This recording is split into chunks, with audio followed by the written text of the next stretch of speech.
was a child, I had sticky fingers from picking mangoes in the trees all day, making mud pie for my little sisters. So much fun, days filled with play. Now I am a man and those memories linger as I toil here in the burning sun. See my hands and my bleeding blisters, never resting till the day is done. Whose hands built this tower? Whose hands built that wall? Whose hands built this city? Whose hands can do it all? When I was a child, I dreamed of being a happy bride, all dressed in white, playing with my dolls. I was make-believing that life for me would turn out bright. But my husband was taken from me. When he died, I found myself alone. No way to live, oh it wasn't easy to find a new job. I had to leave my home. Now whose hands rock your baby? Whose hands mop your floor? Whose hands do your laundry? Whose hands have to do it all? I am invisible, you cannot see me, though I am invisible, I too am a worthy man. Whose hands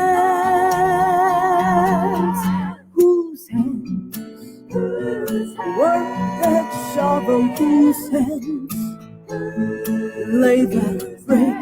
These hands long for comfort. This man longs for respect.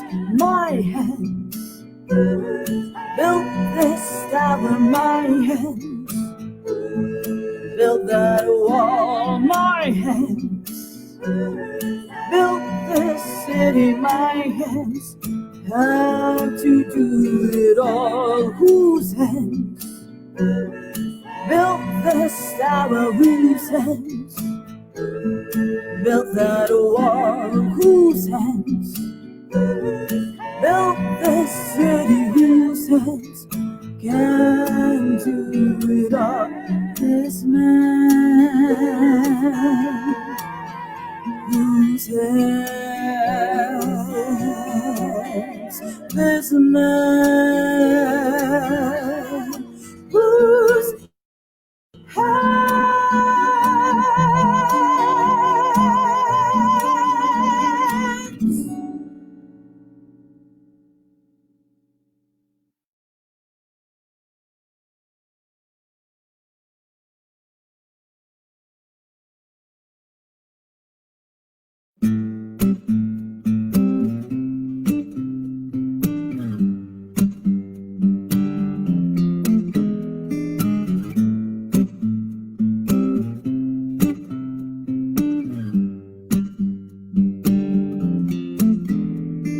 When I was a child, I had sticky fingers from picking mangoes in the trees all day, making mud pie for my little sisters. So much fun, days filled with play. Now I am a man and those memories linger as I toil here in the burning sun. See my hands and my bleeding blisters, never resting till the day is done. Whose hands built this tower? Whose hands built that wall? Whose hands built this city? Whose hands can do it all. When I was a child, I dreamed of being a happy bride, all dressed in white. Playing with my dolls, I was make-believing that life for me would turn out bright. But my husband was taken from me. When he died, I found myself alone. No way to live, oh it wasn't easy to find a new job. I had to leave my home. Now whose hands rock your baby? Whose hands mop your floor? Whose hands do your laundry? Whose hands had to do it all? I am invisible.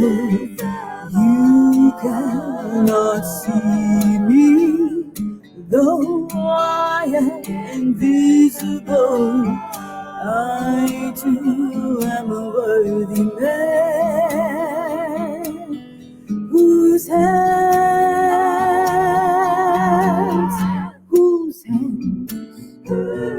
work that shovel? Whose hands lay that break?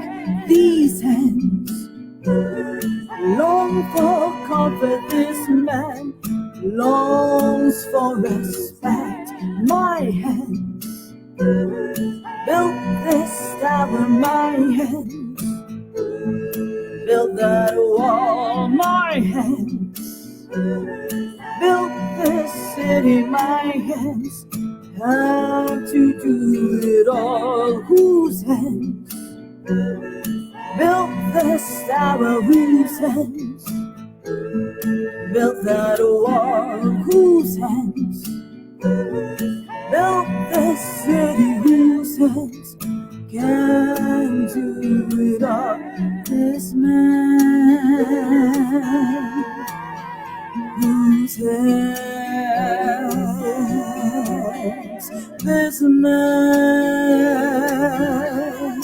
Whose hands?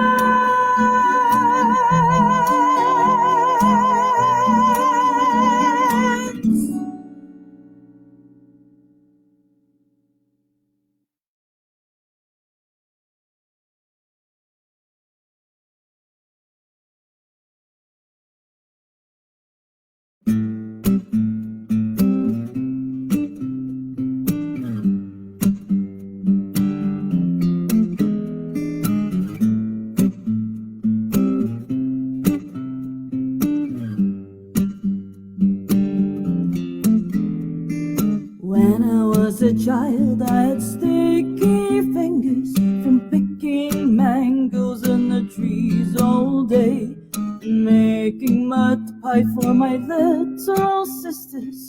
So much fun, days filled with play. Now I am a man and those memories linger as I toil here in the burning sun.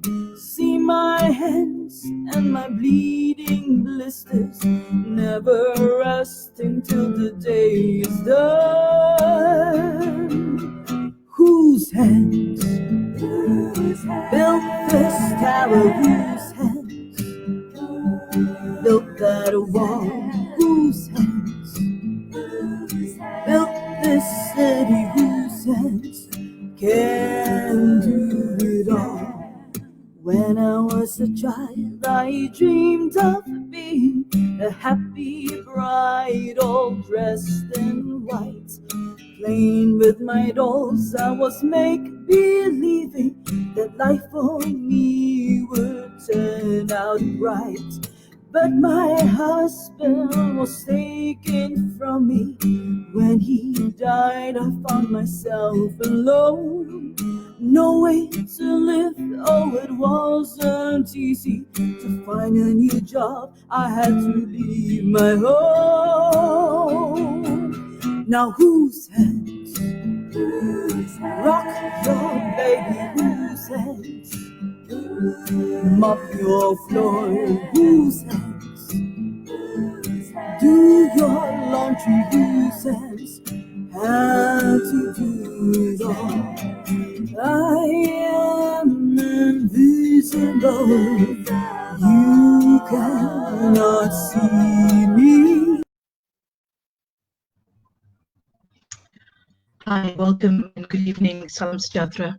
You've just been listening to the song Whose Hands, composed by Nancy Chester, performed by Rachel Yeo, and accompanied by Bowie Ong on guitar. Thank you so much for joining us for the first in the Migrant Matters series by Tanaganita. Tonight's focus will be on the story of Adelina Lisau, on migrant domestic workers in Malaysia, and how we can collectively understand and work to uphold and respect the rights and dignity of migrant women who work in our homes.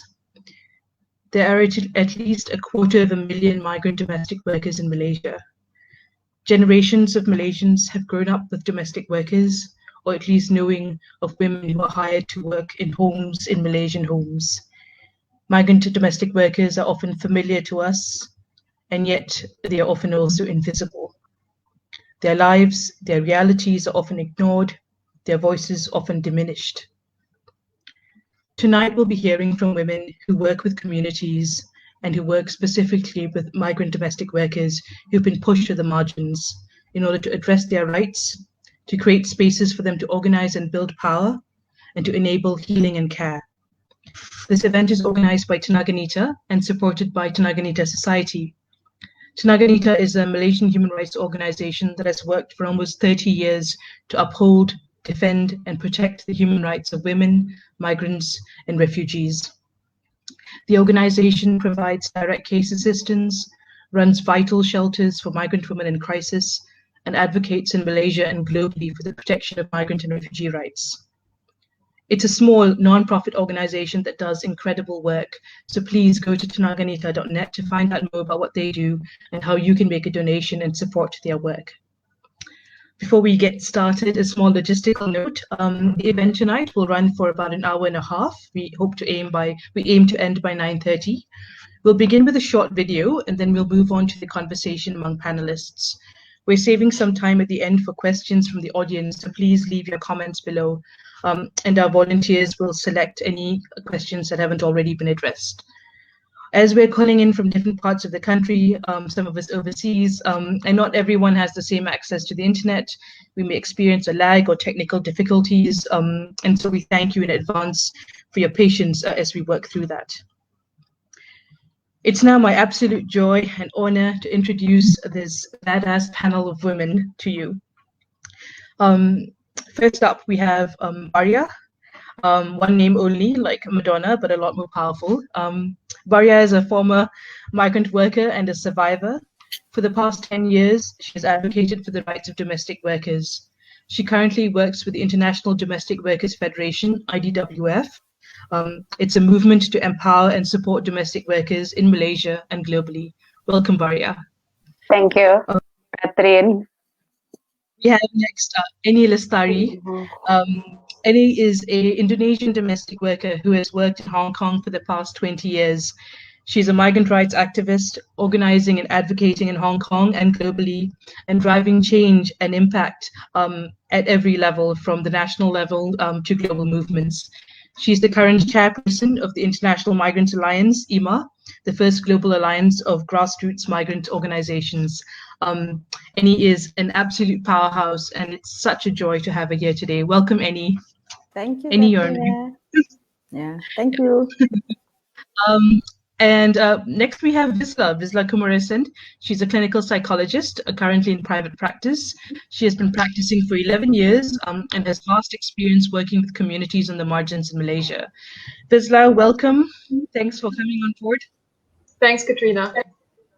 And last but certainly not least, we're joined by Glorine Das. Glorine has a background in liberal studies, human rights, and social sciences. She joined Tanaganita as a program officer in 1999 and since 2014 has led Tanaganita as the executive director. Welcome, Glo. Thank you, Kat. How are you all doing? Thank you so much for joining us. Thank you. I know it's been a difficult and busy schedule for so many of you. It's a really hectic weekend. Some of you have been running trainings. Some literally just came from programs. So thank you for making time. Yeah. It's the work literally doesn't end. As Annie texted earlier, she said that it's super hot weather-wise, but also politically. Yeah. And I think that's true for Malaysia, but also many parts of the world. So we begin tonight with a short video about Adelina Lisau. Malaysians learned about the violence that Adelina endured at the hands of her employers in 2018. Over 30,000 people signed a petition demanding justice for Adelina. This video shares only one aspect of her life, of course. She is more than the violence that she endured.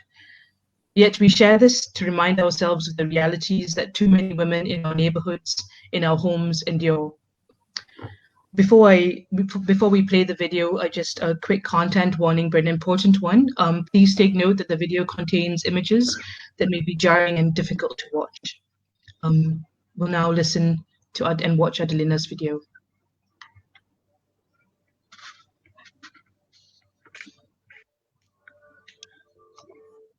We met Adelina on the day we got a phone call telling us neighbors were concerned about the well-being of a young woman who they were trying to help. We met her at a police station, and it was there we could see her poor physical condition. When we asked her where she was from and if she wanted a drink, she would only respond after she was given permission to. We accompanied her to the hospital and stayed with her during the night. The following morning, she was very uncomfortable. She kept repositioning herself to try to ease the discomfort she was feeling. Early in the afternoon, her condition drastically deteriorated, and she sadly passed away a few hours later. She was 20 years old.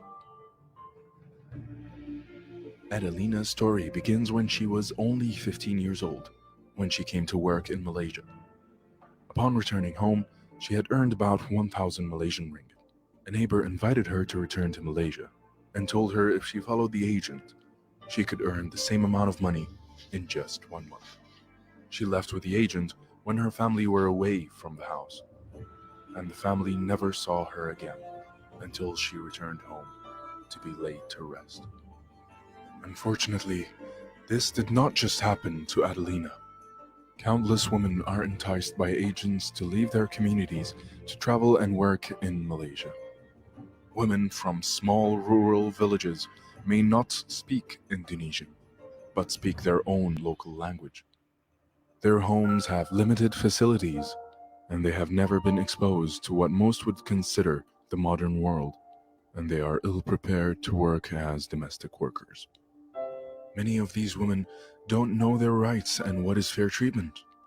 Their passports are taken away from them, they are not paid their salaries, and they are afraid to leave and seek help, as they have been threatened with arrest and detention by their agents and employers. In Adelina's case, reports stated that she has been sleeping outside of her employer's home on the porch with a dog. Neighbors reportedly said, "We really tried to help her, but she seemed so afraid of something." Her employers, a 60-year-old woman and her children, a 39-year-old son, and a 36-year-old daughter, were detained and remanded for the investigation into Adelina's death. The photo of Adelina that is on her tombstone is the only photo Adelina's family have of her. It is her passport photo. Adelina was a brave young woman that left the comfort of her family in order to bring money back home to support them. There is no happy ending to this story. Only the hope that by telling her story and raising awareness, her story will not be repeated. Working as a domestic worker is not a dangerous job. No woman should die after being employed to do general housework and assist and care for someone else's family when her only goal is to take care of her own.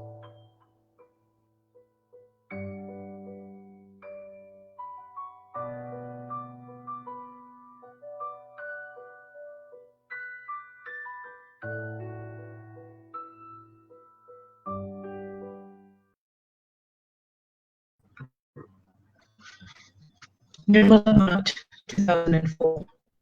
Siami, 2009. Siti Haja, 2009. Mautik Honey, 2009.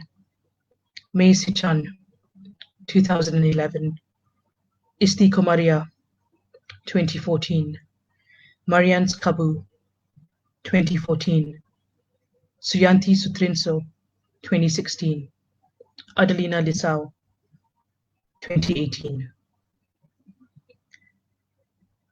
These are just some of the women who've come to work in Malaysia, who lived in our neighborhoods. These are just some of the stories of women migrant domestic workers who've been so badly abused, many left to die. We begin our conversation today by holding them in our memory. We will speak today, holding their lives and stories with respect.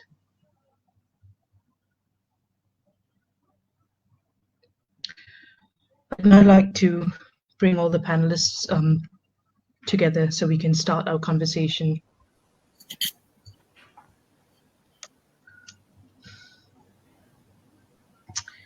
Thank you all again for joining us today. I think I want to begin by having us sort of set the frame for some context really for those who are watching and who don't really know much about migration.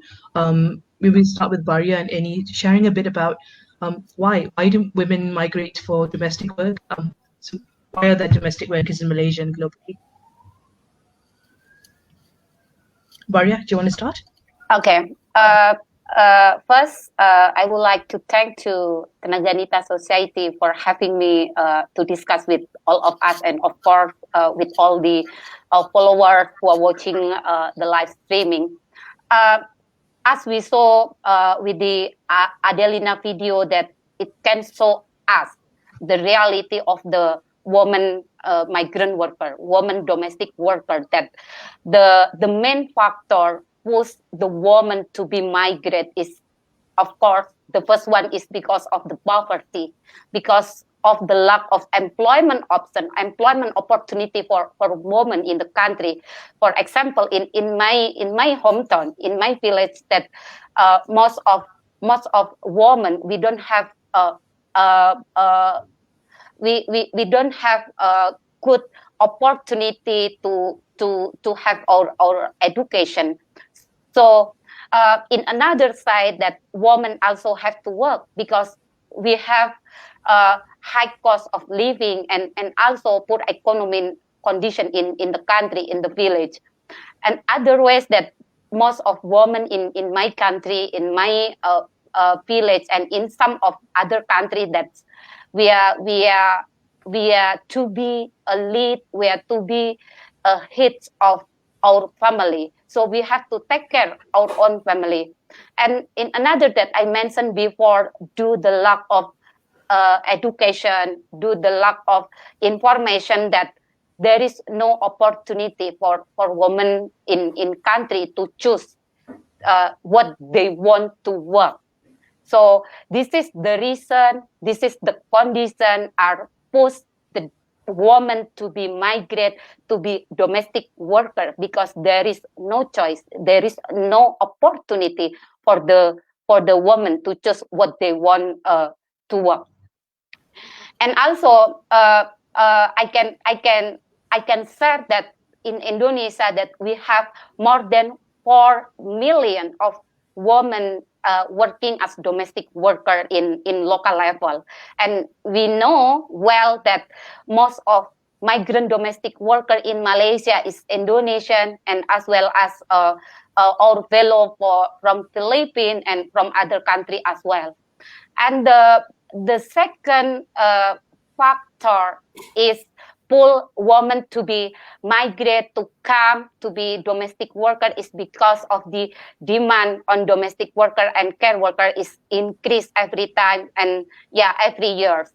In globalization era, that we can see the rise and the increasing demand on migrant domestic worker, especially in the developed country that need women to fulfill job as domestic worker, caretaker, and elderly care, and then baby sister. So this is the reality why women push to migrate to be domestic worker in some country. I think Annie also can add and share what her experience.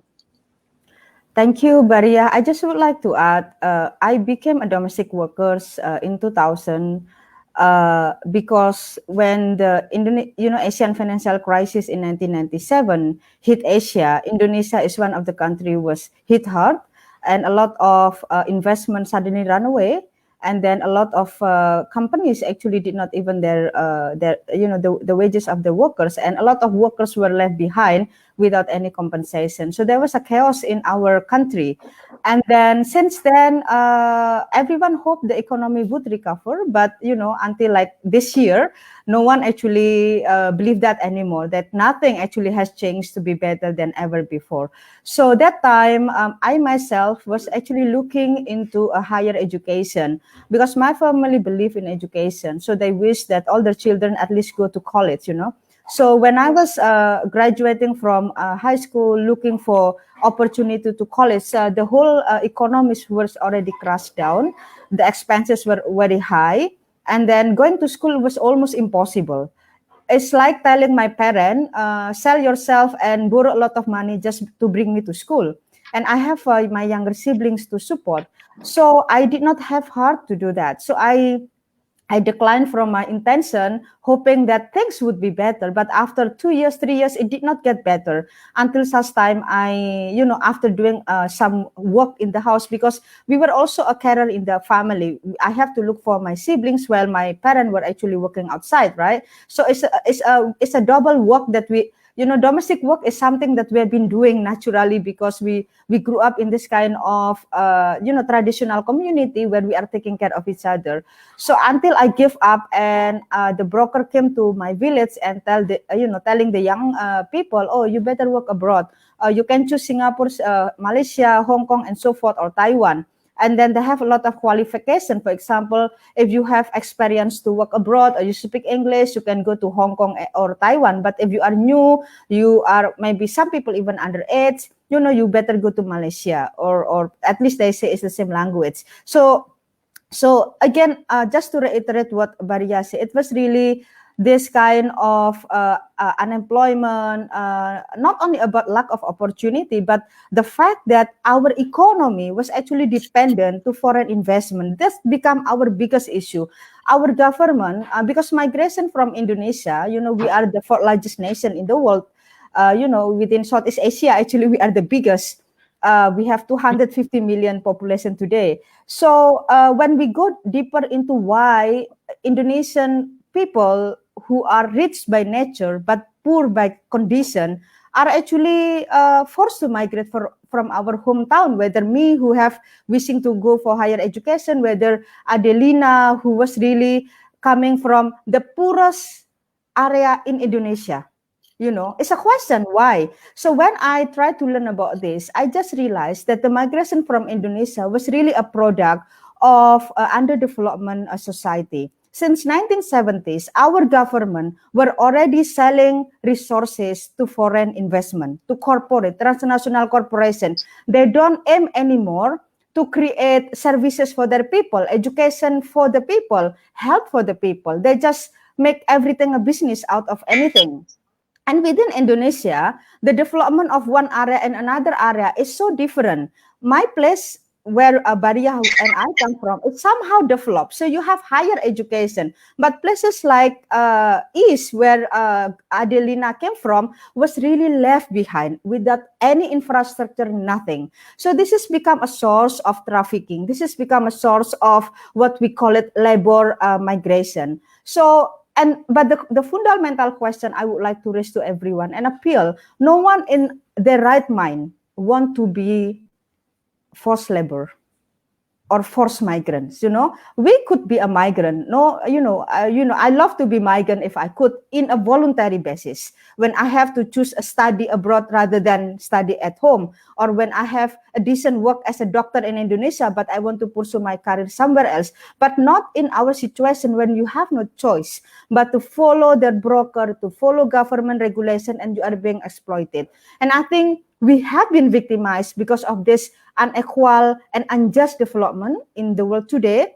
And within our government, we are product of very corrupt government, who are just after money.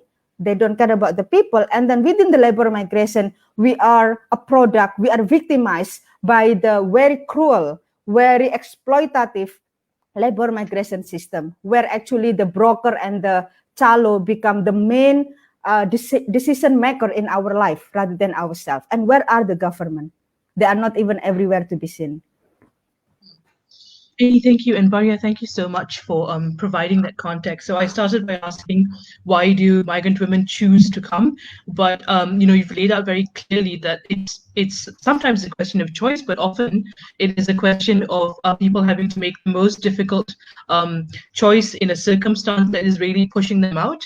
That it's a question often of how our economies are organized in Malaysia, Indonesia, globally, that both forces people to leave in order to find work to survive, but also the way economies are organized, our economy is organized.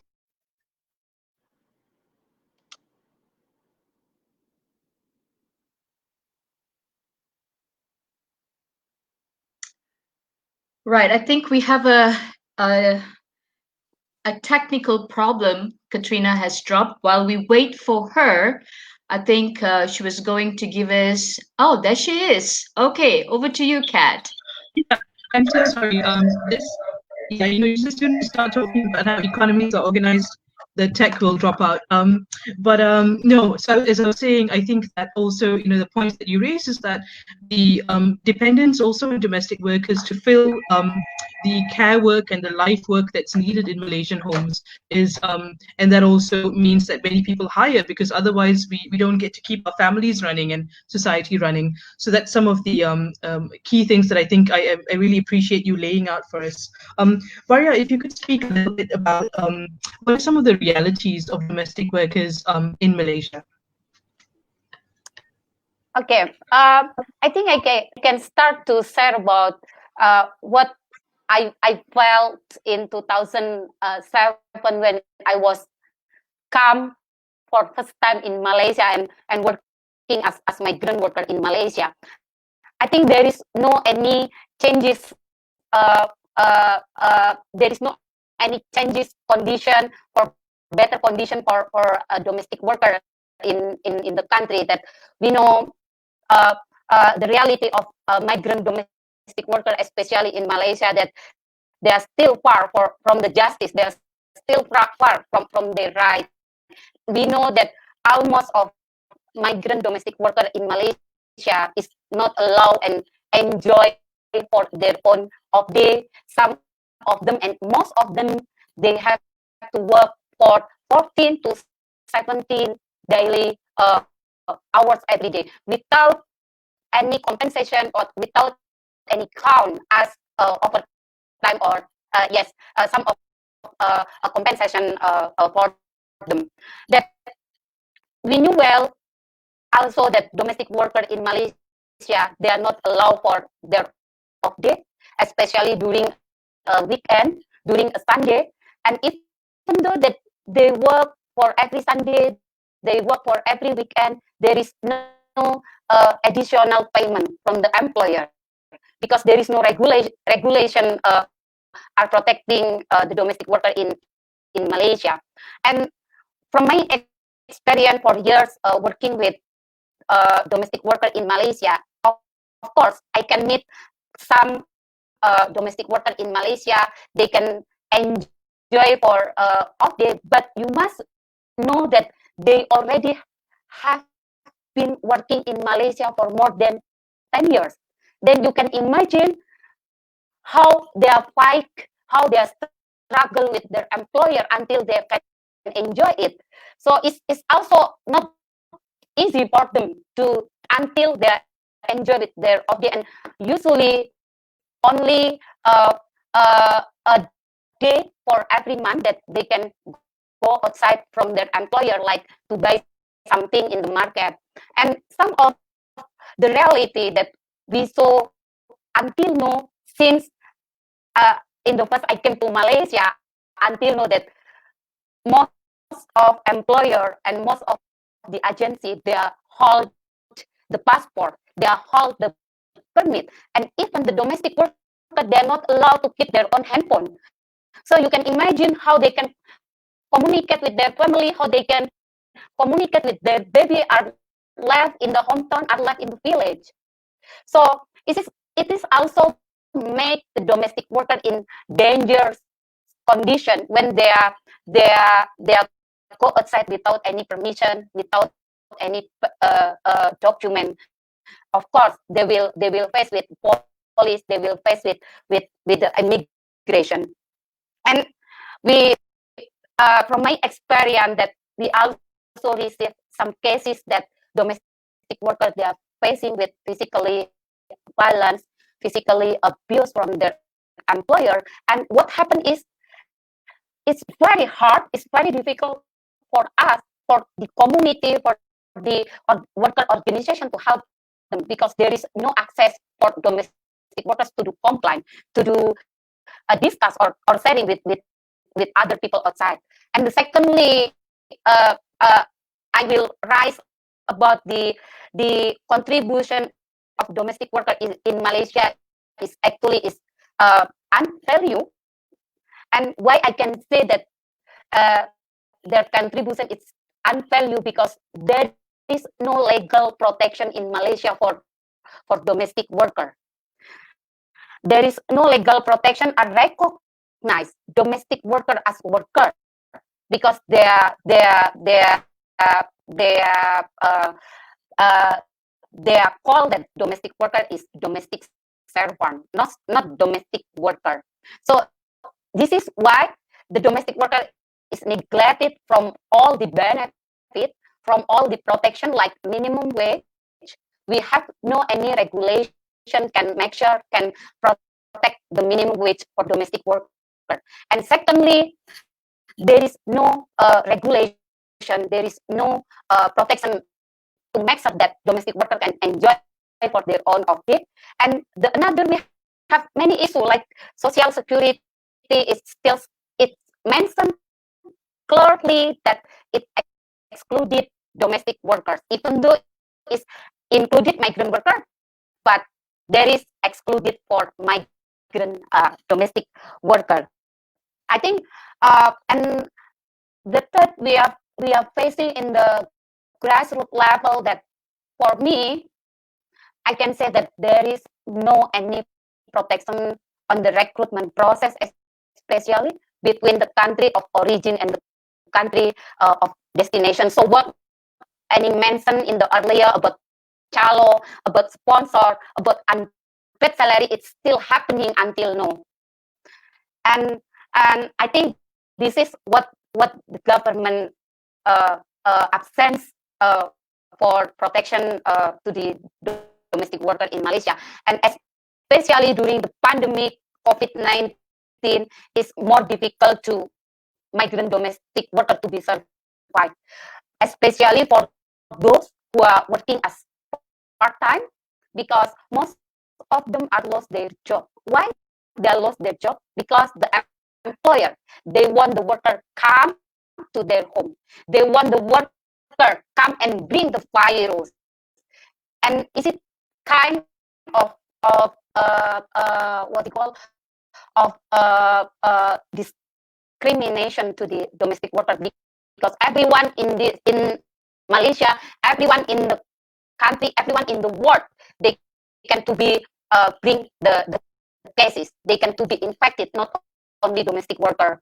So yeah, I think I can say that domestic worker until now is still far from justice. It's still from for their rights.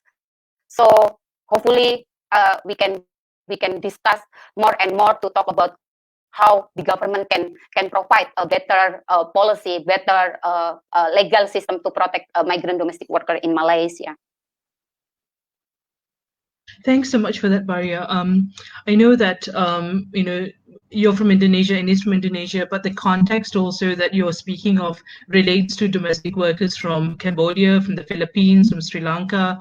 Yes, there are nuances between the different experiences, but my understanding is that these are the experiences across the board of domestic workers. And I think you've pointed out a couple of things about how the sort of the legal climate creates vulnerabilities. So there's no protection. I mean, under the Malaysian law, you're not even seen as a worker, you're seen as a servant. You talked about working in homes and not even having their phones. And then you pointed out the fact that in the time of COVID, when we are sort of clapping and for frontline workers, the domestic workers are part-time domestic workers who are often made to sort of do this necessary life-saving work, often are losing their jobs and not even counted in the impact of COVID. So thank you for that. And I think as we move with the discussion, we'll hopefully get to sort of reflect on what the impact is on the individual. But Glorine, I'd like to bring you into the conversation to talk about in Tanaganita's experience, having taken on hundreds of cases of domestic workers. What are some of the patterns of violations that you've seen? Thank you, Kat.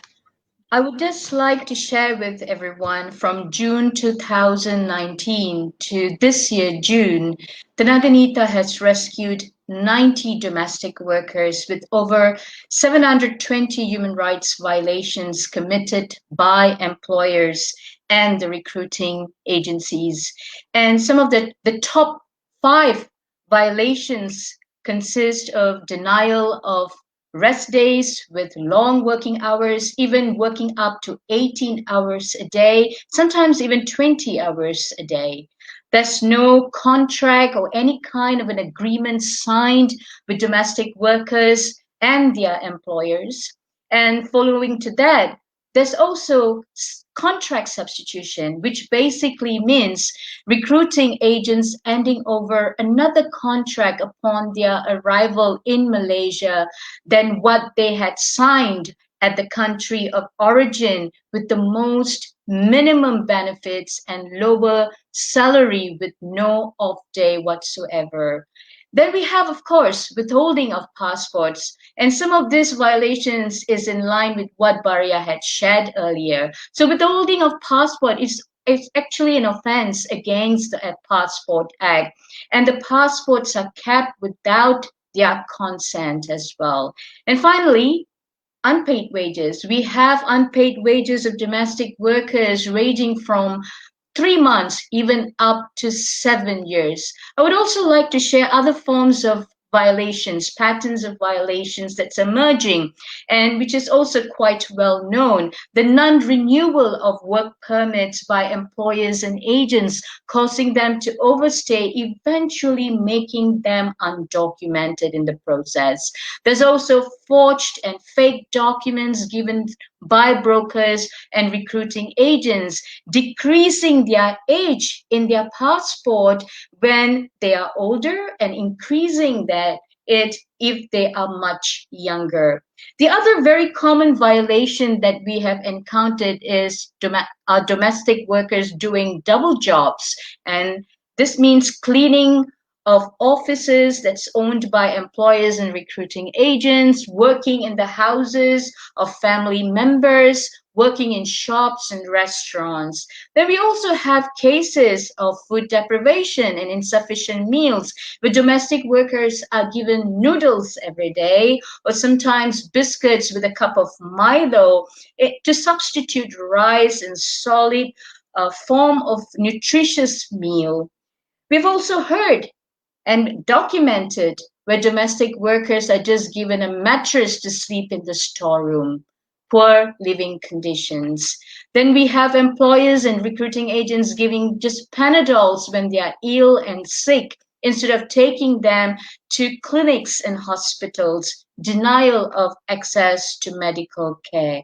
And also, above all, physical, verbal, and and emotional abusers. Finally, many of them are trafficked into the country using tourist visa. Now, the above of what I have mentioned, the violations and abusers continue to result in severe mental health problems, fear, and security. And in the case of Adelina, our team in Penang talked about Adelina's absolute fear towards the employer's children when they brought them to the police station. In fact, Adelina would not accept any food or drink from our members in Penang without the children's permission. That gives you an idea of the instilled fear within Adelina. Our members were really shocked to see a physical state. At the police station, the police were kind and they tried to question Adelina for a short while, but it was obvious that it was not the time to question her, but she needed immediate medical attention. And despite the employer's daughters telling everyone around, including our members in Penang, that Adelina has eaten a good meal when she was admitted at the hospital, Adelina was so hungry. And one of our members remember giving her food, helping her to feed because of her condition. And when she sat at the edge of the bed, fluid from her injuries dripped on the floor, over the floor, which required the nurses to mop up the floor. And our team in Penang at that time, 2 years ago, February 12, if I'm not mistaken, they were concerned that she might just lose a food, but they did not imagine that she would lose a life. Now, the numbers of cases are not at all decreasing. And over again, we question why. Even in this century, the 21st century, our domestic workers are experiencing slave-like conditions, situations. Why is this happening? And it goes back to what Baria said. It all boils down to domestic workers not being recognized as workers. They are completely excluded from the labor regulations in the country. The Employment Act fails to protect the rights of domestic workers who continue to be recognized as servants. This definition, domestic servant, leads to a relationship of a master and servant, where the master believes that she or he has a total control over the worker and further exploits her. So, in a nutshell, they are abused, unpaid, overworked, unrecognized, isolated, and exploited. Each case we have handled over the years, each domestic worker we have rescued tells us the same story over and over again, and these cases are not isolated. And as a Malaysian society, we have condoned violence, and that is so glaring from all that we have shared with you in the past couple of minutes, the kind of exploitation and violations. We have nurtured trafficking in persons and created an environment for slavery-like practices. We see numbers grow. We watch statistics swell, and we close our eyes as the perpetrators walk away without any guilt. This is the reality of domestic workers in Malaysia. Thank you, Kat. Thank you, Glo, for that powerful testimony, sort of breaking down what you've seen, what Naganita has seen. I think that, sometimes when we think about what it does, in Adelina's case, and in the case of Nirmala Bonat, for example, who, for many years was sort of fighting the injustice and trying to seek some kind of redress for the violence she faced. Malaysians can sort of like maybe hold in our minds the very visceral impacts of violence, but I think that there, so much of what all of you have been talking about, the fraud, the fact that you can't contact your family members, the unwillingness of the state to recognize you as a worker and to then establish this master servant relationship. Many of us in Malaysia, I mean, many don't know the names of domestic workers, right? So we call them kakak, or we say maid or helper, and so even taking away their sense of identity and who they are, not being able to leave your home, leave your workplace freely, always being afraid of enforcement because your passport is not with you, not having the choice to change your employer because the system ties you to your employer. So all of these different things, I think I'd like for us now to sort of move into what that does to the person. What is the impact on the individual living in a climate that is oppressive, enduring discrimination, and this kind of ill treatment? So maybe Vizla, you can get us started on unfolding some of how you see people are impacted by these forms of violence. I mean, just picking up from the video and what Annie and Baria have shared, I think a lot of the migrant domestic workers who arrive in Malaysia, they are already coming from situations of poverty, oppression, and marginalization, right? As women in society, as poor women in society, and multiple forms of oppression and marginalization and discrimination. So when they arrive in Malaysia, they are already in a very vulnerable condition, all right? And the journey to Malaysia is in itself quite traumatic. I mean, growing up, I've had, my domestic workers from Indonesia work in my family home. And when I ask them how they arrived, some of the stories I hear, I remember were horrific, and the fear that they have during that journey. For some of these young women, it's the first time leaving home. It's the first time leaving their villages. It's the first time they've been in the company of men who are not their fathers or brothers, right? So it's very frightening already. And then they come to a foreign land, and then they're picked up by the agents. And sometimes there's already shouting that starts. There's all these, uniformed people walking around. And uniformed people are scary as it is, and even scarier when they've got guns on them. And it's very frightening. It's an entire process where they are part of, but no one tells them what's happening to them, and so they're sitting down there, uncertain, no information, don't know what's happening, don't know where you're going, you don't even know where you are. And then they're taken to different centers where they're supposedly trained to do housework. I mean, I'm assuming this is the route they take when they come through agents. And already there, they are, this whole master servant idea is instilled in them, right? Because you're supposed to say good morning, sir, ma'am, whatever. Don't expect a reply. You have to say good morning, whatever it is. They're taught how to wash cars, and you have to sweep the house and all those kinds of things. So that in itself is a very unsettling experience, very frightening experience. And then they have no choice in who their employers are.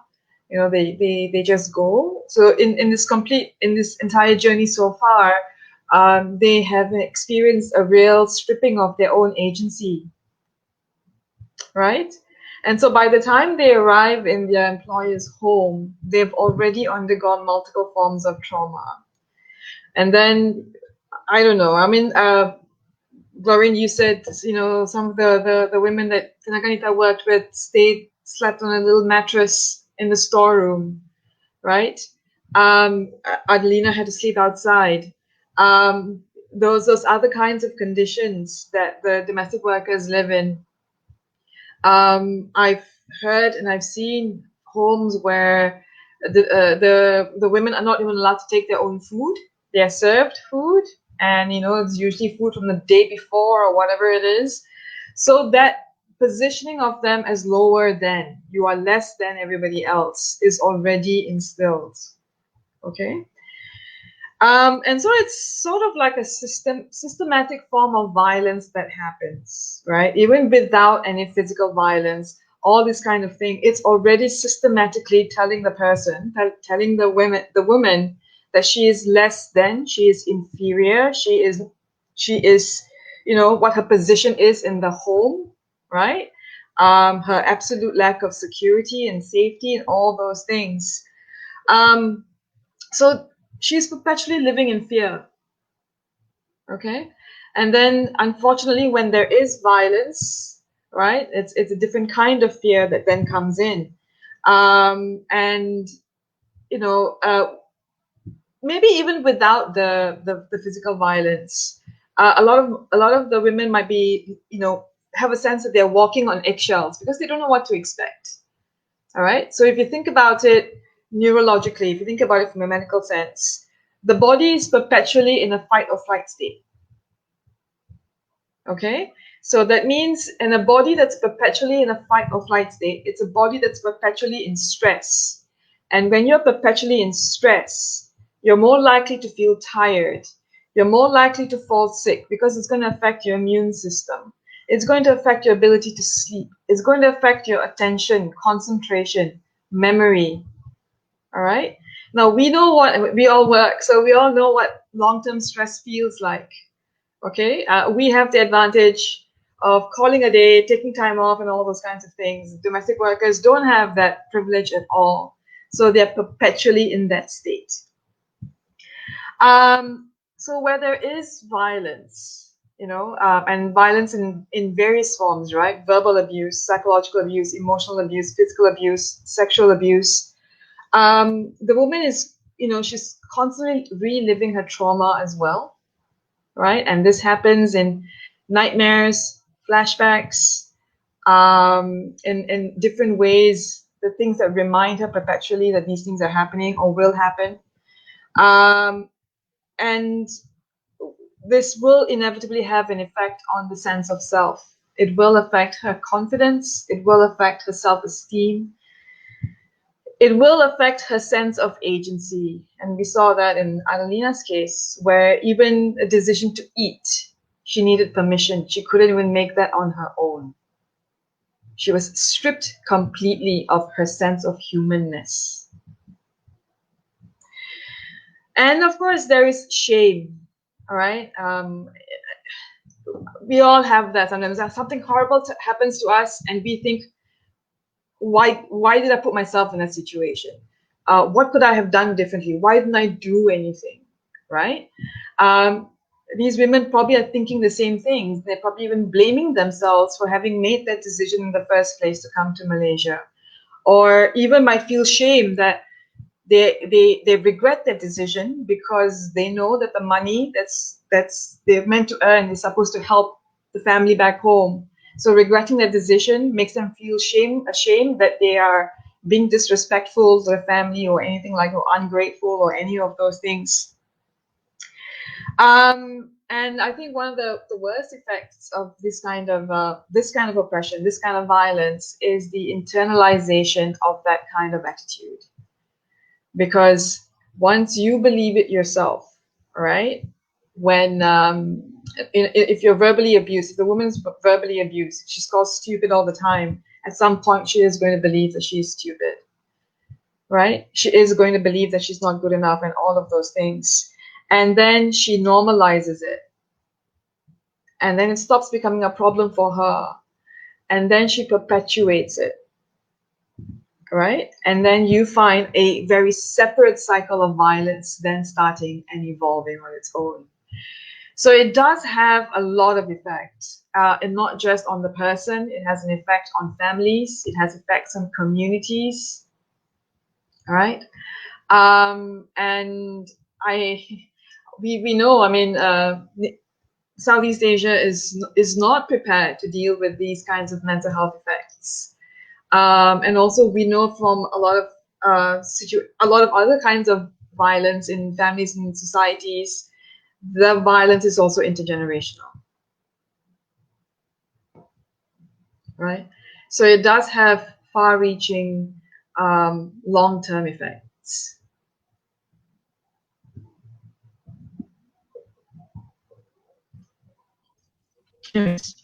It's genuinely really hard actually to just listen to all of it laid out, and think about sort of the ways in which we shatter people. As you are speaking about these nuances of even before you show up at your employer's home, the journey itself creates that sense of trauma.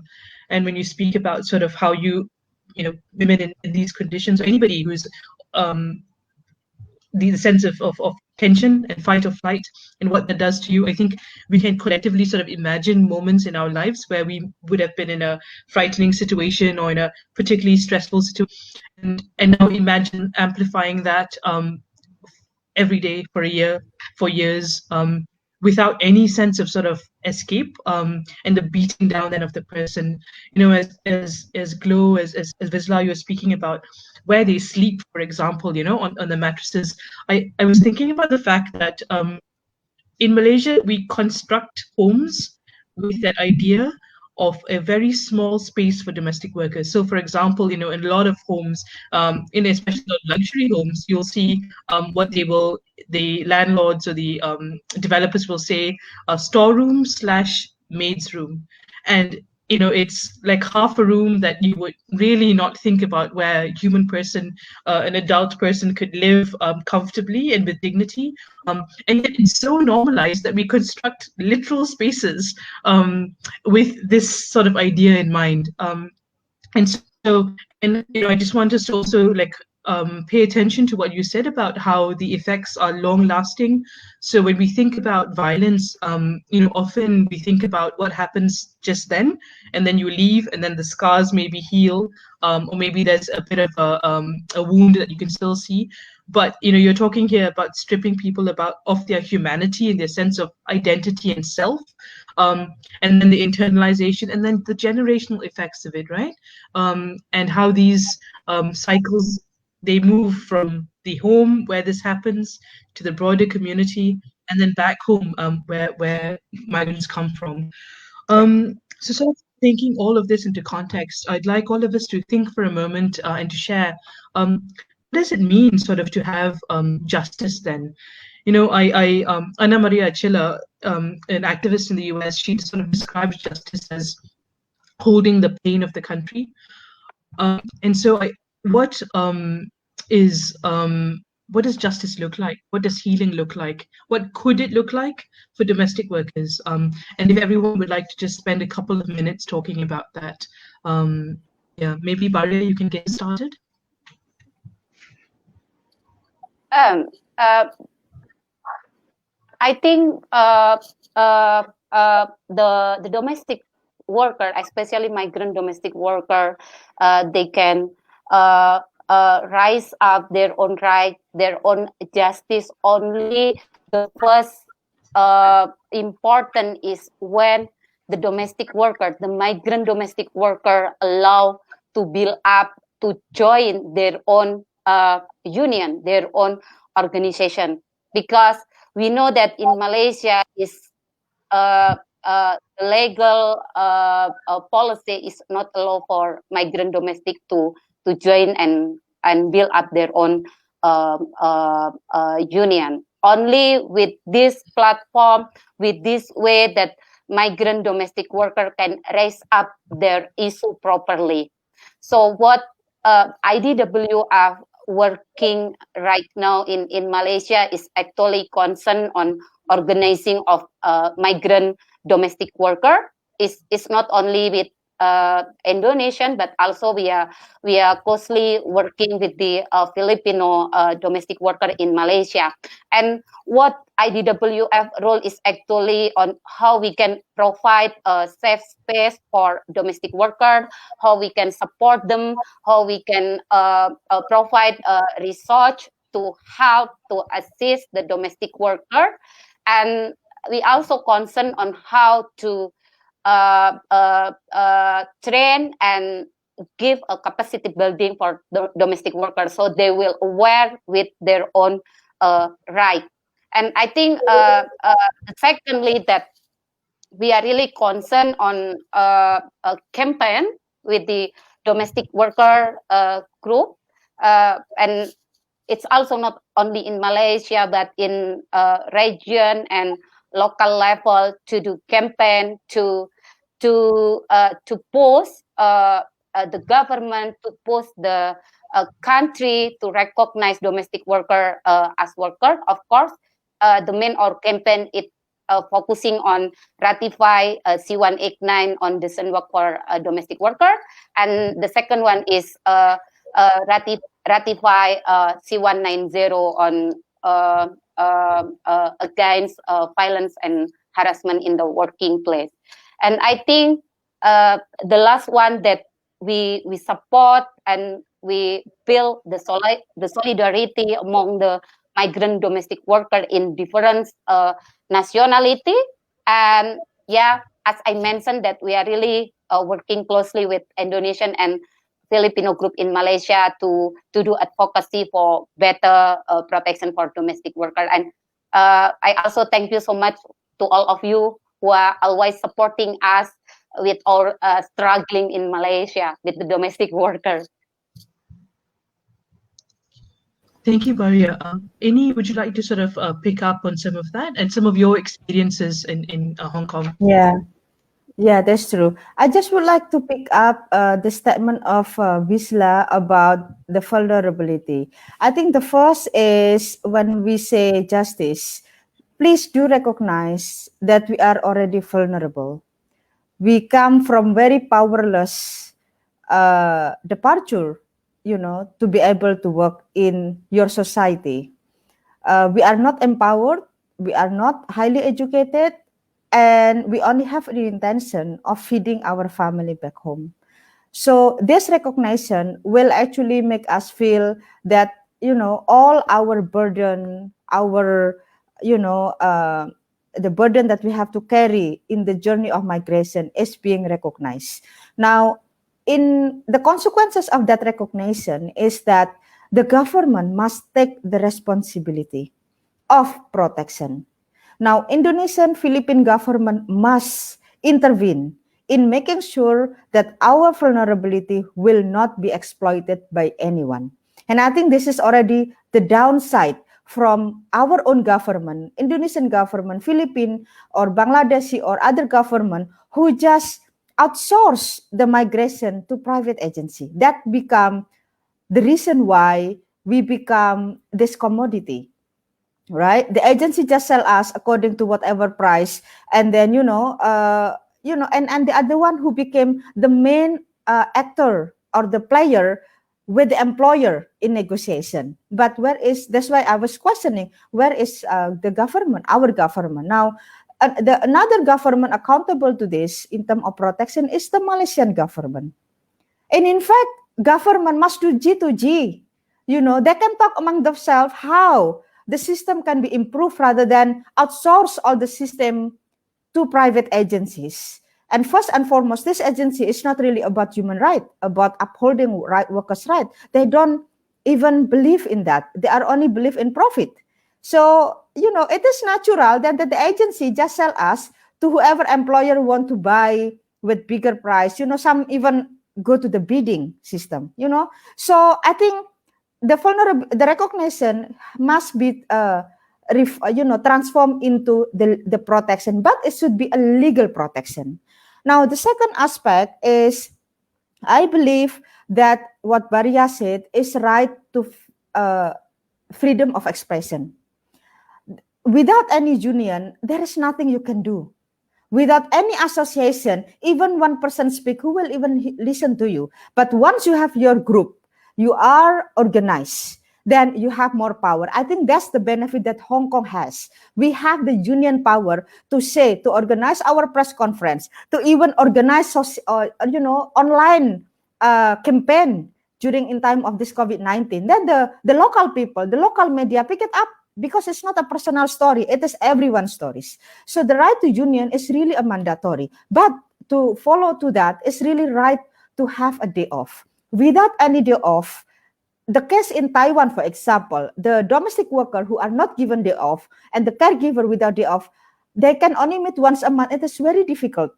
So especially in Malaysia, and it is the government accountability. I really blame Indonesian government for not even fighting for their people for this kind of basic right. Because they can convince Malaysian government, using the diplomatic channel, let's go to the MOU, let's go to G2G, and make sure that everything is in written and make everything in contract. So the domestic worker should have legal protection. But the highest imagination, like at least Hong Kong has that we are recognized and included in the labor ordinance. And I think Hong Kong has that as one of the advance in terms of protection. We are considered, we enjoy what the local have. So I think this kind of direction is really the only way out to resolve the solution. And then we only addressing the basic rights, the labor right of the migrant. You haven't even talked about reproduction right, and then you haven't talked about psychological health of the domestic workers, being away from family for years. What do you think? We are suffering, and then being a long-term, in the long distant relationship with the husband, with the wife, and with the children, to take care of other children. What do you think? We are actually dealing with all these issues. But what can we say if we don't even have a day off? So day off is a mandatory. And I think people in Malaysia, I believe, who believe in human rights and equality to all, this is the basic thing that people should speak out, whether you are, a foreigner in Malaysia, especially when you are local. Yeah. Thanks so much, Annie. And I think, you are very right to point out that we've really just been talking about labor rights. We've not even touched on the fact that migrant domestic workers are people with desires and needs and dreams and challenges and ideas and all of that. And you mentioned reproductive rights, and Gloria and Baria, to clarify, as I understand it, migrant women aren't allowed to get pregnant in Malaysia, because if they do, they have their work permits cancelled. And so that's another thing that we've just all sort of accepted and normalized. And you mentioned the day off. Glo, I think maybe you can come in and speak about what are some of the campaigns and the interventions that are needed in Malaysia, and perhaps also tie it into what Malaysians can be doing to support these initiatives. I think the road towards healing and justice is a long and winding one, which really requires counseling and all forms of support, as well as organizing of domestic workers themselves. But to be able to do this, we have to create spaces for them together. But that also is rather impossible in the Malaysian context, because nobody respects the fact that they need a day off, right? It is not implemented at all, even if it is clearly stated in the contracts and agreement.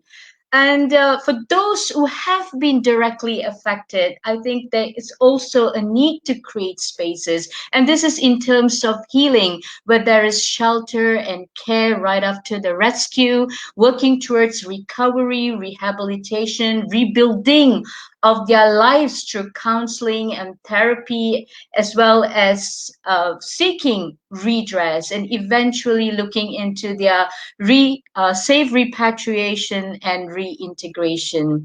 There's also a need to be a lot of empowerment activities, and it starts with sharing of information, equipping the domestic workers with information, because only through this form of empowerment the domestic worker is able to assert her rights.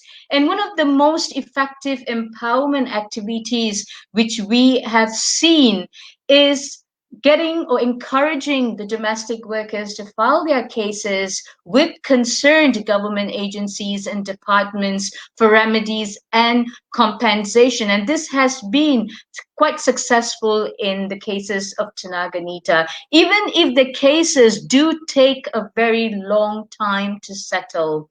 And of course, it's really important to involve them in the campaign and the different advocacy activities.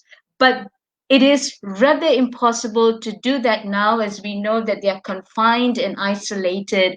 And therefore, there is an urgent need. We need to push for the government to implement the 1 day off for all domestic workers, so they are able to get a day off. They are able to seek assistance and help should there be any kind of an abusive or exploitative situation, to access information and healthcare. I believe that is the first step to increasing the protection of domestic workers now. Thank you. Glo, I just want to clarify something. So you talked about filing of cases, and you said sometimes it takes a long time. And I think for people who don't do this work at all, it's really hard to imagine how long we're speaking about, right? And what happens then to the individual when they are trying to seek some amount of redress in Malaysia. So if you could give us like very briefly a bit of a timeline, what happens, and what do they need in order to allow them to access some kind of redress in Malaysia? Well, firstly, in terms of the duration, I think we are looking at, even to file a case in a labor department, sometimes it starts with a complaint, right? And that can take to more than one month to 3 months, and then going on to 6 months. And even to get a letter to state that please come for a reconciliation or for a discussion, it's about 6 months maximum. And then we have the time that when we are not able to reconcile, there is dispute in the discussions, we go on to file the case in the labor court, and sometimes that takes about 6 months to even 2 years. And right now we have one case that has gone on to 3 years, and at times like this, many of our domestic workers are very discouraged.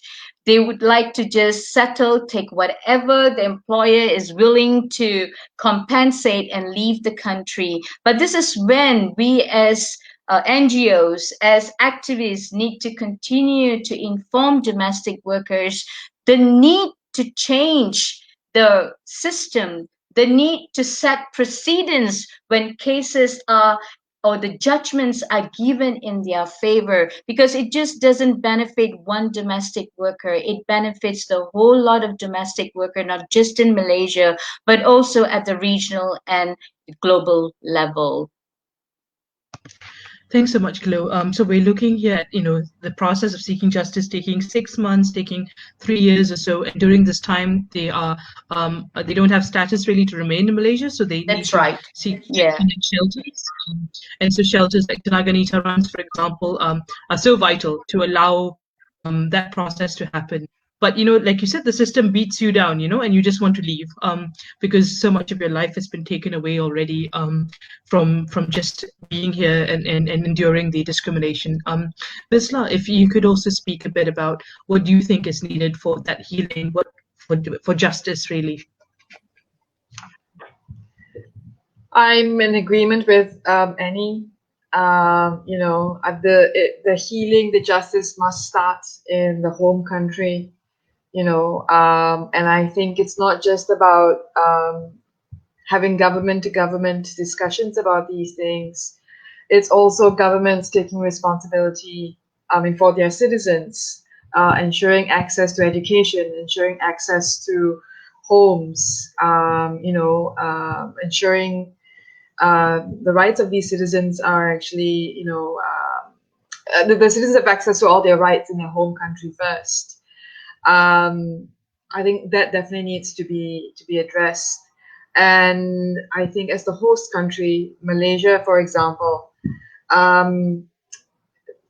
yes, it's very important that that migrant workers get days off, but also access to healthcare. Right now, it's ridiculous. We charge public hospitals here charge 6-7 times what Malaysians are charged, and it's very expensive. And so a lot of times employers won't even take the migrant worker, the migrant domestic worker to the clinic because of the cost itself, right? The first thought that comes to my mind is insurance, but then I'm going to catch myself and say no, free healthcare, because these are migrant workers who are working for Malaysia, for Malaysians, and contributing to our economy, and therefore they should have access to free healthcare in Malaysia. And then, repatriation. That's not an easy process for a lot of migrant workers either, especially migrant domestic workers who've had to live away from home for so long, who've had to leave their families. They might have left while the children were very small, and they go back and the children are grown. They don't recognize them anymore, and all those kinds of things. So efforts need to be made to have some kind of some kind of reconciliation process between the migrant workers and their families when they return, and even to help them resettle into their homes, their villages, their countries, all of those things. I mean, I'm letting my imagination go wild here, so I'm also going to say I think we need to get rid of this agent-based system, right? With the agent-based system, there's also a lot of room for exploitation and abuse. And there must be, I don't have solutions yet, but there must be better ways for migrant workers to travel to other countries without having to go through these agents. Thanks so much, Ruslan. I think that's a bit about what Annie was getting at when she said G2C, to government recruitment, right? So we don't have the long chain of exploitation and vulnerability being exploited at each stage. So I wanted to ask, earlier you mentioned trauma, and I think we have some idea of what trauma is, but if you could sort of break down what that means and what it means to sort of like heal from trauma. The definition of trauma is when you experience something where there is the risk of losing your life. All right? There may be the actual threat of death or the perceived threat of death.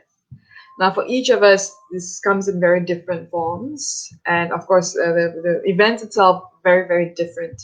But anything where you really have that extreme fear for your safety, your physical safety, that is pretty much what's defined as trauma.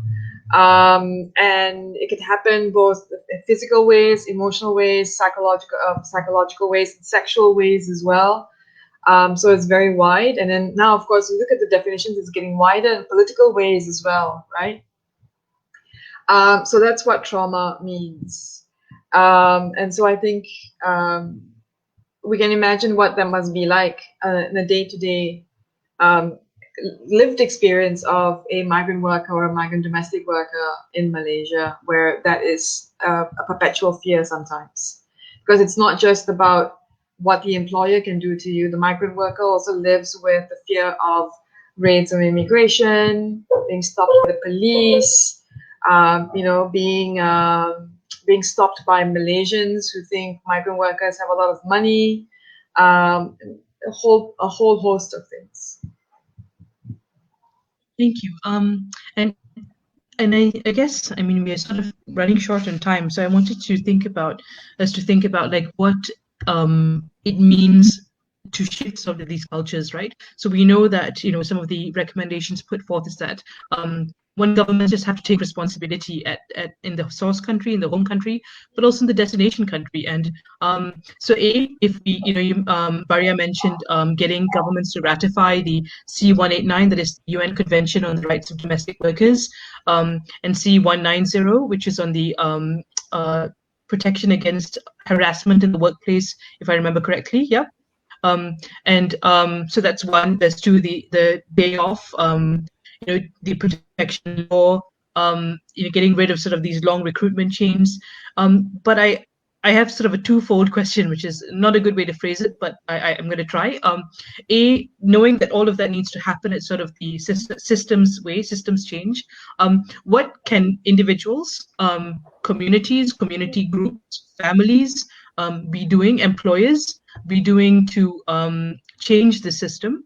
And within that, I also want to think about how how Malaysian families are impacted by these climates of oppression and discrimination. So we benefit from it, right? We definitely gain from exploited labor. But I wonder if we're also changed and harmed in some way.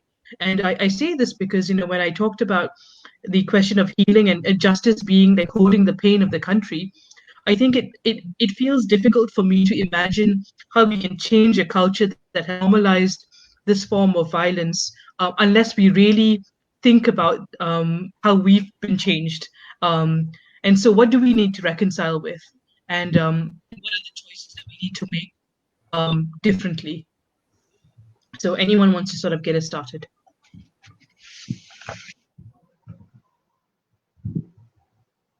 Hello?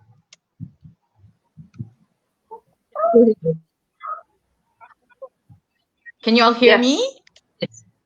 Okay. So I think the one thing we would also like as civil society organization, NGOs, domestic workers group associations is to enact a separate law. We have seen that the Employment Act currently excludes fully domestic workers. They are only covered at certain provisions, but the most important benefits are not given to them. And because of the unique nature of their work in an isolated and confined situation, there needs to be a unique, separate law that promotes and protects the rights of all domestic workers in Malaysia. And in 2016, Tenaganita, together with other NGOs, faith-based organization, as well as the Malaysian Trade Union Congress, drafted a bill which is called the Domestic Workers Draft Bill. And this was a good document that was drafted together with experts in gender, human and legal rights, as well as experts from ILO in Geneva. This draft bill was actually strongly influenced by the input of domestic workers from meetings and consultations and gatherings at different levels. And this draft bill was actually handed over to relevant ministries and governments, agencies calling for a special law for domestic workers. And from what Bariat said, we have also come together with Ampo Centro, with IWDF, with as well as Sarantal. These are the workers, domestic workers association, together with NGOs such as Persatuan Sahabat Wanita, NSI, and we have launched this campaign called Towards or Ke Arah 189, basically calling the country, the government, to sign on the Convention 189. And also this particular separate legislation that I am talking about is necessary and important because of the unique nature. The Employment Act can add on or rules and regulations, changing the terminologies that they are using. There's also a recommendation to change from domestic servant to domestic employee, but this rules and regulations and recommendations are only an interim measure. But in the long run, we need a separate legislation for domestic workers to protect domestic workers, as well as to define and recognize them as workers. Thanks, Lou. Amy, would you like to add on? Yeah, thank you, Kat. So, Gloria has just mentioned the bigger context, which is like the legal protection. And again, we emphasize again and again that is the super basic requirement if we want things to change. Without that, remember, in Asia, in Southeast Asia, we are still facing what I call it like a backward culture.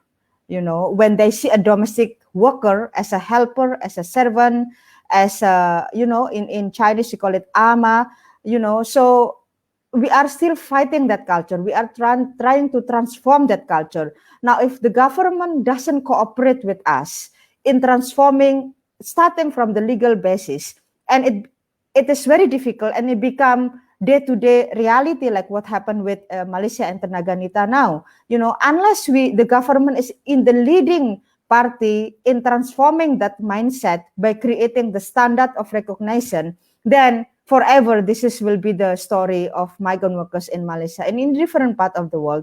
But I would like to respond from the ground perspective. There was a very unique question, and I get this all the time. How can an individual, a person who with or without domestic worker, just person who want to help or organization who really want to support, what can we do? So Glorin has mentioned what you can do in the national level by supporting the legislation. But one thing that we also in Hong Kong develop today, because when we try to change, Hong Kong is also facing and now activating our campaign against modern day slavery and forced labor. And it's not very easy. We are included in the labor law, but remember, we still need working hours.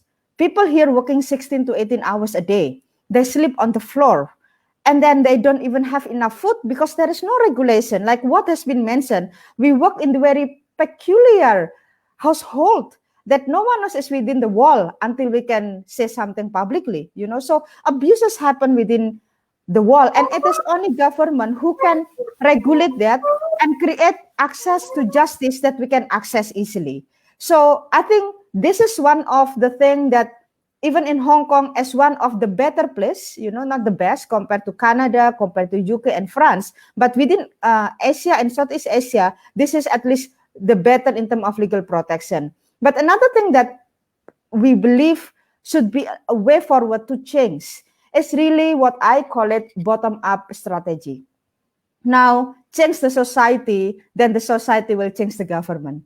Because if we keep pushing the government alone on ourselves, even we are very strong movement in Hong Kong as some domestic workers, they will never listen to you. You are just a maid. Anyway, you are just foreigner. After 2 years, you are gone. What is the use of even listening to you? So there is no political benefit for them to listen to us. We have no voting right, unless we have voting right. But that can never happen in Asia because we have no right even to citizenship and permanent resident, unlike other foreigner. So our strategy now changed. Instead of, we are still pushing government as a matter of advocacy and pressure. But on the bottom, we are doing more work on the bottom level. What we do?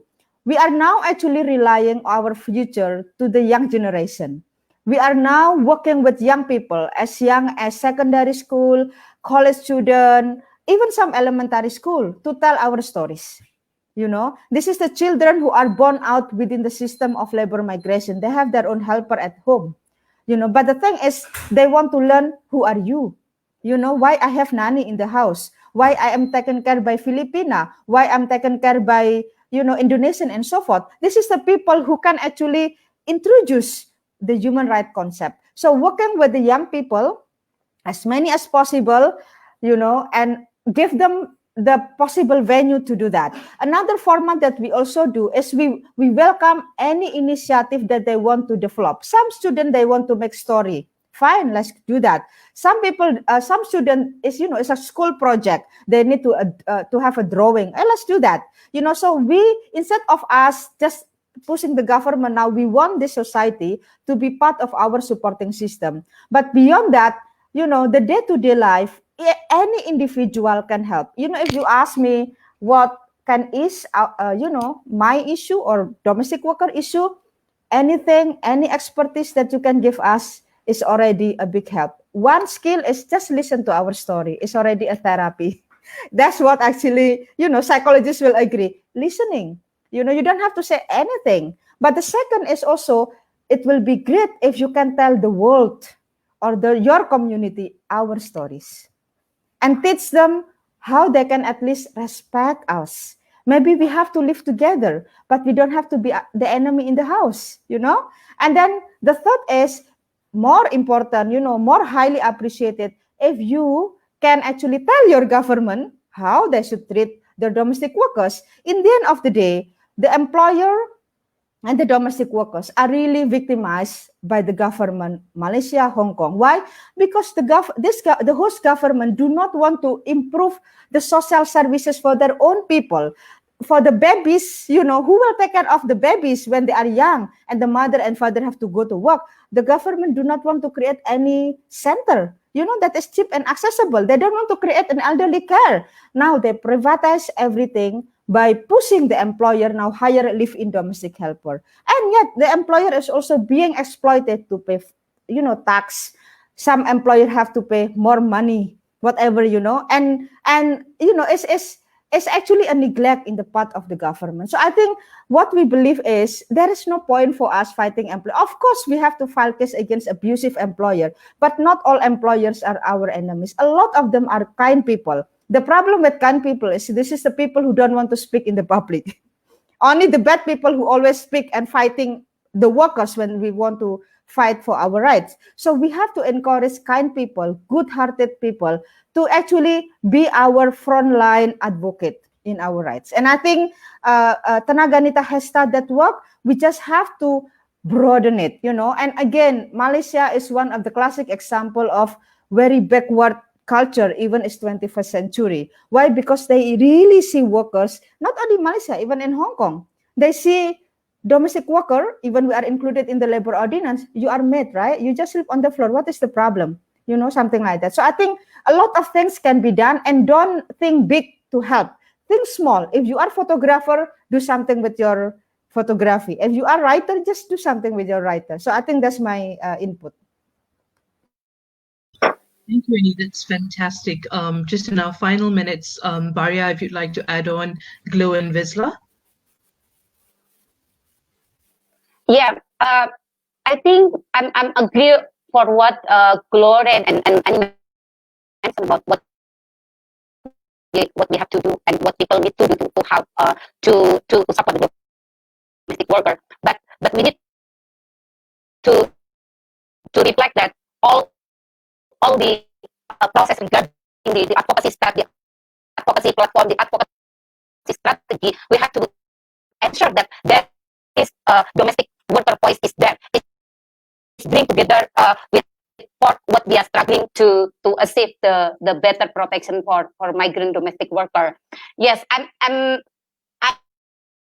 knew well that in Malaysia it's very difficult to do organizing of migrant domestic workers, but I still believe we still believe that we have opportunity to do that, and we can support, we can bring, we can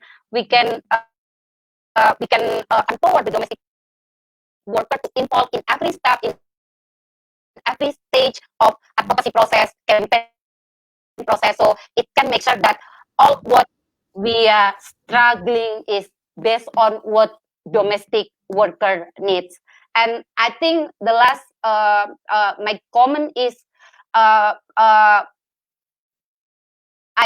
also agree that if we want to change the policy, if we want to change the regulation, we have to change the perspective of society. So we can start and influence the people, influence the society in Malaysia to recognize the value of the domestic worker, because they are the one helping, they are the one to do take care for their baby, they are the one to do clean up for their home, and they are the one is only as frontline for their family, for employer family. So they have to recognize and honor and respect as a woman, as migrant, as worker, and as human being. I think it's important. Thank you so much, Baria. The line was a bit choppy, but I heard you say very clearly that we need to involve domestic workers at every step of the process for change, and it needs to come also from what they're saying, what their voices and their perspectives, and that respect really needs to be at the center of our engagement here. And if I missed out on anything key, drop it in the comments, and as Glow and Vizsla make their concluding comments, I will add on, yeah? Thank you.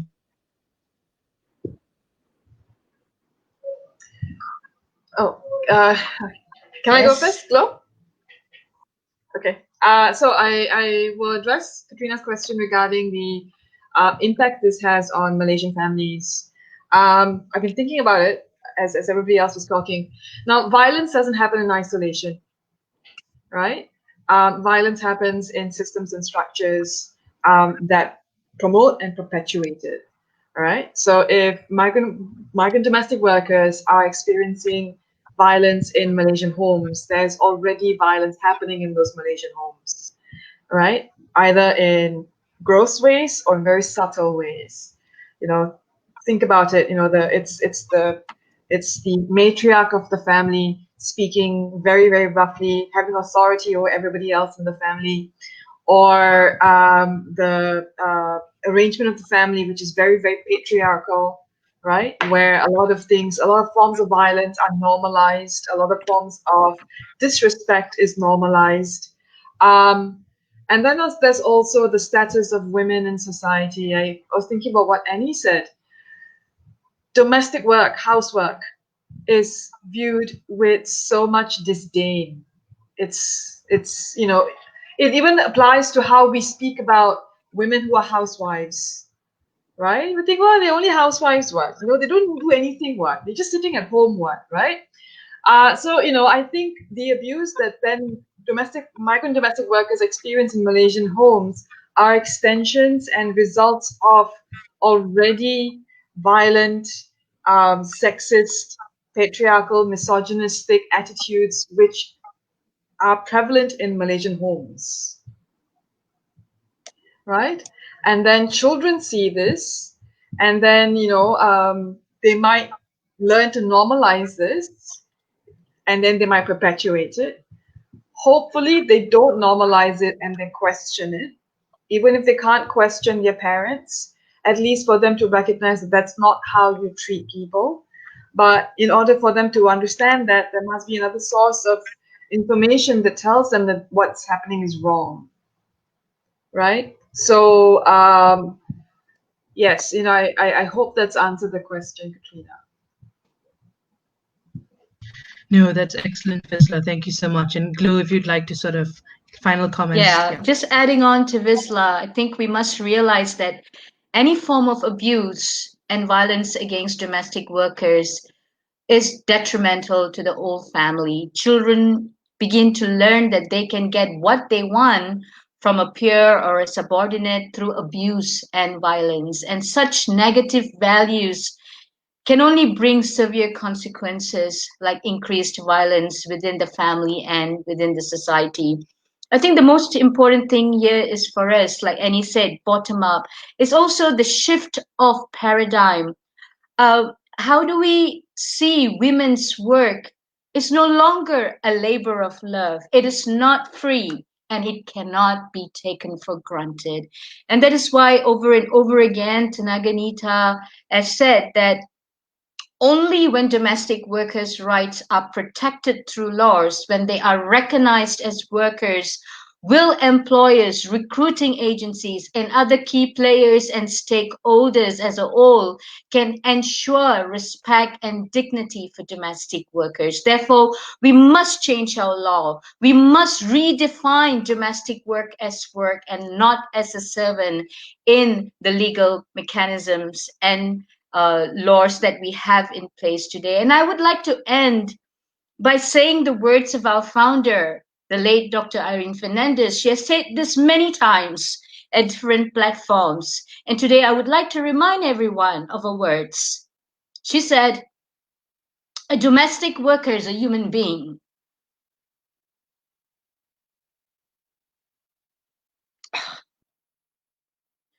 She is a woman who needs care, warmth, love, and respect, so she can live a life with dignity. She is here today because we need her. And it is only fair and just that she's treated with dignity and respect, not only by every individual or employer, but also by the government of today. Thank you. Thank you all so much for spending your time tonight, just really breaking it down for us, for reminding us that none of these actions, none of these realities happen out of isolation. They are a result of choices that we make in society. They're choices that governments make that create this climate. And you've laid out so many different ways in which we need to act with what we have, that everyone has a role, everyone watching has a role. There are very specific things you can do. You can support the work of Tanaganita. There's a way to donate and there's a way to engage. You can also support the work of IDWF. There'll be the link will be dropped in the comment. Please support the work of IMA.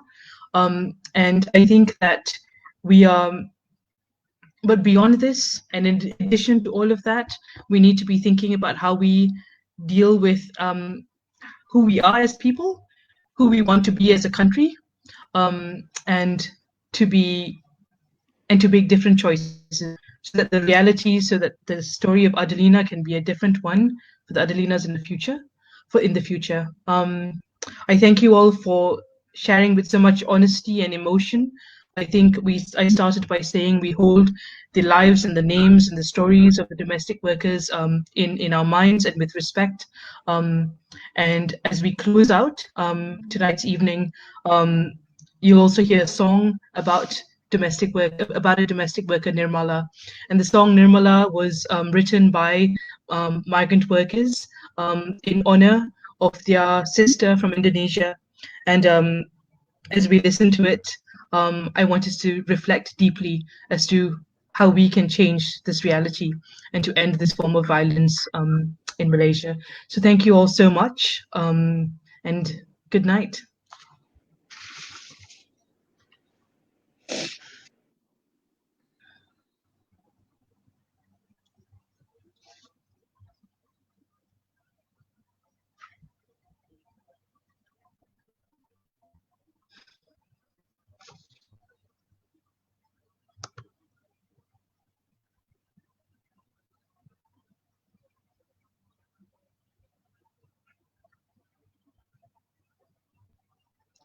I think while we have that slide coming up for how you can support, let me just just in case anyone can't read the comments, you can support the International Migrant Alliance by going to wearemigrants.net. That's WEAREMIGRANTS.net. You can support the International Domestic Workers Federation by going to idwfed.org. And you can support the work of Tinaganita by going to tinaganita.net. The work that Tinaganita does, for example, with the shelters, there's a little breakdown of how donations. Thank you all so much, and have a good night. Be kind to one another. Take care of each other, and let's make better choices. And as Ernie said, our kindness cannot be silent, so let's be vocal about it. Thank you all.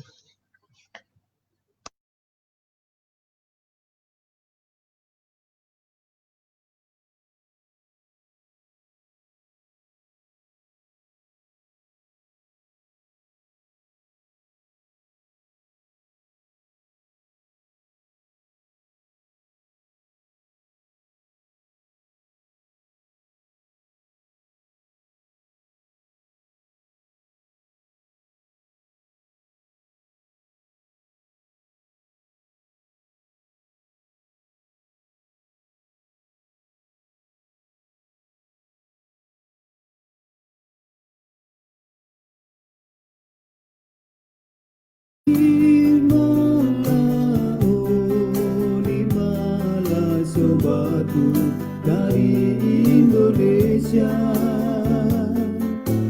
kau tersiksa di negeri orang, tabahkan hatimu. Kau tersiksa hari ini di saat kau masih muda, di mana tabahkan hatimu pulang bersama dia.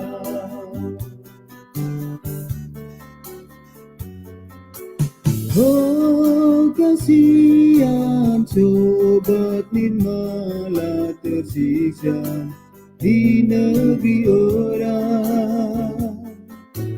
Ratapan tangis yang penuh pilu ditanggung orang tua.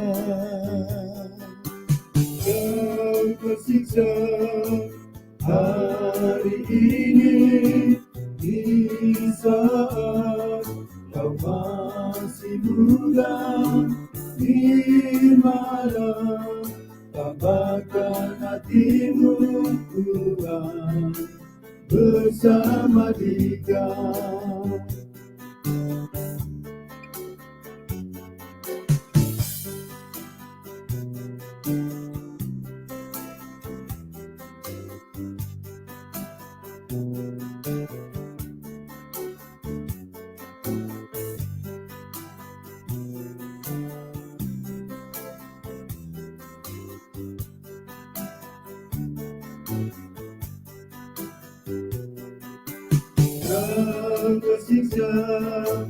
hari ini di saat kau masih muda, di mana kabarkan hatimu Tuhan bersama Dia.